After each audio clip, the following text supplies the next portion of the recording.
I'm here with Steve Whitty, Head of Customer Experience at Royal Bank of Scotland.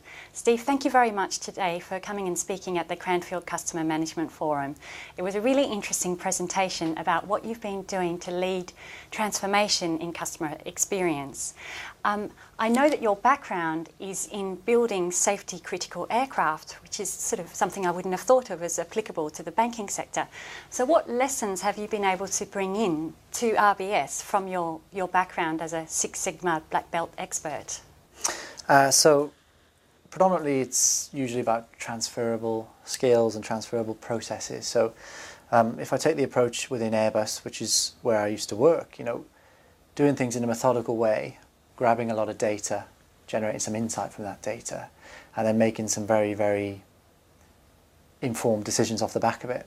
It's kind of where it's grounded. So a set of tools and techniques, if you like, that take a process, and a process is applicable in any industry, whether you're talking to a customer in a bank or drilling a rivet in a wing.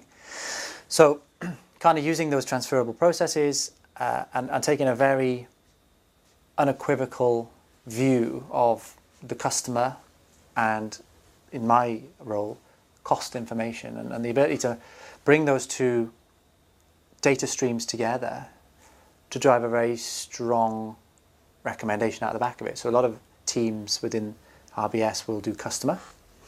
A lot of teams may be working on financial information, but bringing those two together is where the real game-changing insight actually is. So it's kind of the thought process I have around, if you do it wrong in the airline industry, somebody ultimately can get hurt. I'm trying to bring that mindset and culture around, if we lose a customer, that's potentially just as bad to our organisation, the lifeblood of our organisation. So the tenacity that sits behind that, the mantra that sits behind that, is what I'm trying to do with my role. But it's very data-led and process improvement methodologies being applied really to banking processes. Great, thanks. And I know you shared with us about how you've been working to get these processes working across organisational boundaries, which was interesting. And you also mentioned about a method you've been using to measure the customer effort. Mm-hmm. Could you tell us a little bit more about that? So I'm firmly of the view that understanding an experience is you can do with a number of metrics. The more traditional ones in the marketplace are NPS, customer satisfaction. We have incorporated customer effort into our measurement scales, and we like that because as an organisation, we're very good at an inside view, how long things take, how much cost is consumed in the operations, but understanding outside of that how much effort the customer puts into their interactions with us as a bank, very, very important. If they need to walk to a branch, or if they're taking a mortgage call, and that takes 45 minutes, they may not have the time in the working week to do that. So should we do that on the weekend to minimise their effort around rescheduling?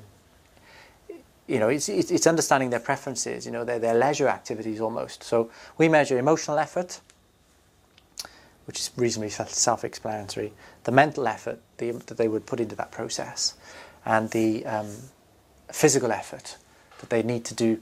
Is it easy, quick? Do they need to walk to their branch? How long does it take physically to do those activities? And we correlate that then with the more traditional measures. And we find effort a wonderful, easy to understand measure for the organisation, because our brand is helpful banking, which necessarily lends itself to simplicity of process, seamless processes, which has a lovely affiliation with effort. So it's easy to use it and endorse it in the work that we do, but we find it very, very interesting. And high effort can mean a very, very good process in some cases, and low effort can mean a very, very good process. So understanding the application and the circumstances is really important in that as well. Great, thank you very much.